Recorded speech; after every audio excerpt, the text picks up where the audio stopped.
정평정 3학년 여러분 반갑습니다. 오늘은 서양음악사 마지막 시간입니다.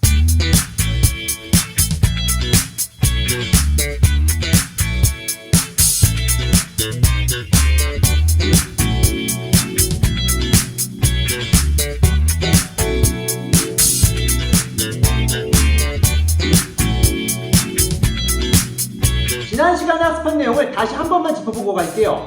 18세기 유럽에는 계몽주의가 확산되었고 이는 프랑스 대혁명과 같은 역사적 사건이 발생하는 데 영향을 끼쳤습니다. 이로 인해 시민계급이 성장하였고 음악은 대중화되어 이런 특징을 나타내게 되었습니다. 혹시 이 내용이 잘 기억이 나지 않는다면 지난 강의 영상을 다시 보며 복습 부탁드립니다. 그리고 우리는 고전주의 시대 작곡가 하이든, 모차르트, 베토벤 이 세 명을 만나보고 이들의 대표적인 작품도 알아봤습니다. 자, 이제 19세기에서 20세기 초반에 이르는 낭만주의 시대의 음악을 알아보겠습니다. 18세기 프랑스 대혁명 이후 유럽의 사회는 복잡하게 돌아가기 시작합니다. 18세기 프랑스 사람들은 계몽주의의 영향으로 비합리적인 사회를 이성적인 사회로 변화시키고자 투쟁합니다. 이것이 프랑스 대혁명이었죠. 그런데 이것을 지켜본 유럽의 다른 나라들은 빈장을 하게 됩니다. 자기들의 나라에서도 프랑스처럼 기존 신분제가 붕괴될까 두려워진 것이죠. 그래서 프랑스의 혁명 이념이 전파되지 않도록 만들기 위해 프랑스와의 전쟁을 선택합니다. 그것이 프랑스 혁명 전쟁입니다. 그리고 이 프랑스 혁명 전쟁에서 활약한 사람이 바로 나폴레옹입니다. 프랑스 혁명 전쟁이 끝나고 유럽 사람들은 평화가 찾아오나 생각했지만 바로 뒤이어 나폴레옹의 야심으로 인한 정복전쟁, 바로 나폴레옹 전쟁이 발생합니다. 이렇게 연이을 20년이 넘는 긴 전쟁에서 유럽 사람들은 피로감과 실망감을 느낍니다. 게다가 산업혁명이 일어난 이후 산업화, 도시화되는 사회에서 사람들은 정신적 풍요로움을 잃어가기 시작하죠.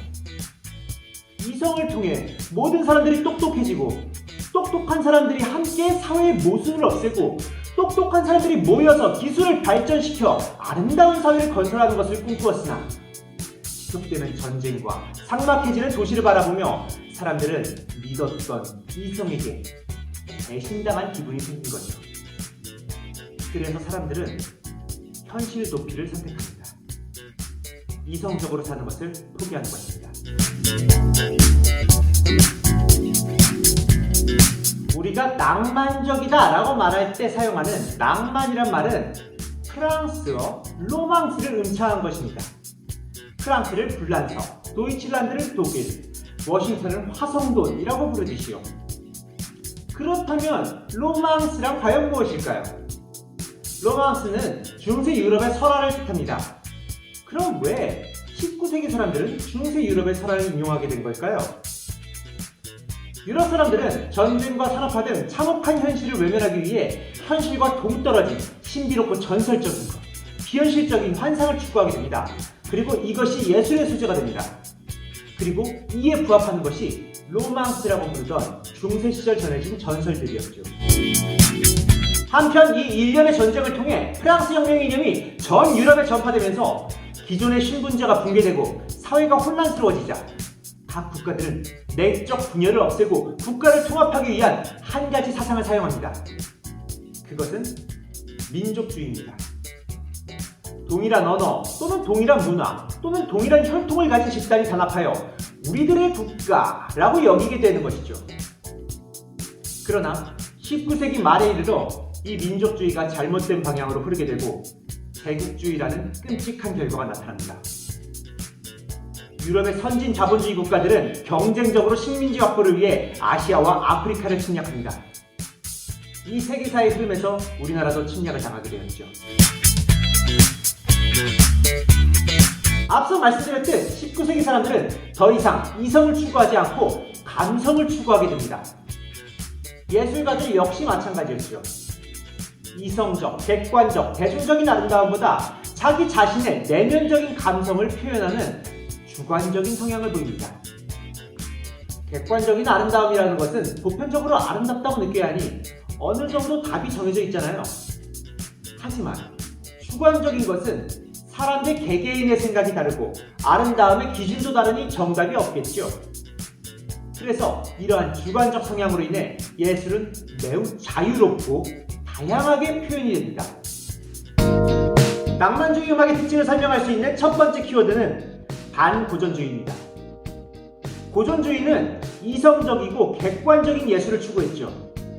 그러나 낭만주의는 이와는 반대로 흐릅니다. 감성적이고 주관적인 예술을 추구하는 것이죠. 구체적으로는 단순했던 선율이 복잡해지고, 단순했던 리듬 역시 복잡해지고, 단순했던 화성 역시 복잡해집니다. 그리고 규칙적이었던 악보는 불규칙하게 됩니다. 두 번째 키워드는 민족주의입니다. 민족주의로 인해 사람들은 모국어를 소중하게 생각하게 되었고, 이는 문학작품의 발달로 이어집니다. 문학작품 중 시문학이 발달하자 작곡가들은 이 시에 가락을 붙입니다. 그리고 시의 분위기를 보다 상세하게 묘사하는 피아노 반주를 곁들이죠. 이렇게 탄생한 것이 예술가곡입니다. 당시 사람들은 점차 주관적이고 개인적인 사상을 추구하며 각 가정 내에서 개인적으로 음악을 연주하게 되는데, 이런 배경 속에서 피아노 한 대와 자신의 목소리로 혼자서 즐길 수 있는 예술가곡이 인기를 얻기 시작합니다. 여러 문학작품이 발달하자 작곡가들은 자신이 인상 깊게 읽은 시나 소설 같은 문학작품의 내용을 음악적으로 표현하기 시작합니다. 이것이 표제음악입니다. 그리고 이것이 점차 확대되어 미술작품, 역사, 사회까지도 음악으로 표현하기 시작합니다. 자, 그럼 여기서 의문이 생길 수도 있어요. 우리가 작년에 감상한 사계도 계절을 묘사한 것인데, 그렇다면 표제음악은 바로크 시대부터 존재한 것이 아닌가요? 라고요.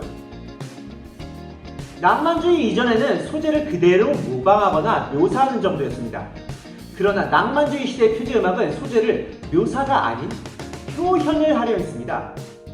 소재를 그대로 묘사하고 모방하는 것이 아니라 소재에서 느낀 감정을 선율, 화성, 리듬, 음색과 같은 음악 요소들로 표현하려고 한 것이죠.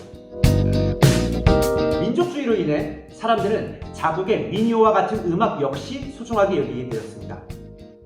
그래서 작곡가들은 작곡을 할 때 자국의 전통적인 선율을 사용하거나, 전통적인 음계를 사용하거나, 전통적인 리듬을 활용하거나, 자국의 전설을 스토리로 활용하는 등 다양한 방법으로 민족의식을 표현합니다.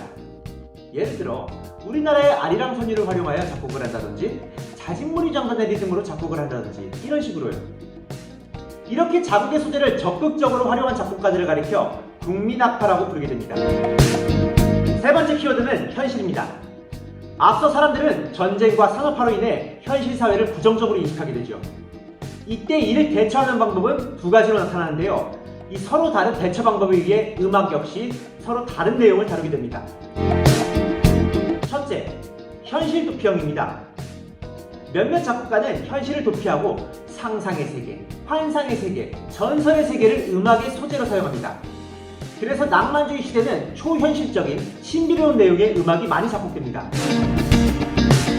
둘째, 현실 직시형입니다.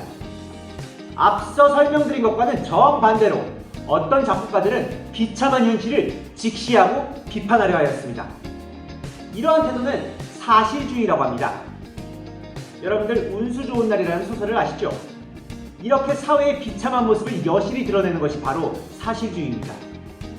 이런 사실주의적 태도는 항상 아름다움을 묘사하는 예술에서 벗어나 인간 사회의 희노애락을 여과 없이 드러내면서 현실 비판적인 모습을 보입니다. 지금까지 낭만주의 시대가 등장하게 된 배경과 낭만주의 시대의 음악적 특징을 알아보았습니다. 그럼 이제 낭만주의 시대의 대표적인 작곡가와 그들의 대표적인 작품을 만나보도록 하겠습니다. 모두 줌 회의실로 모여주세요.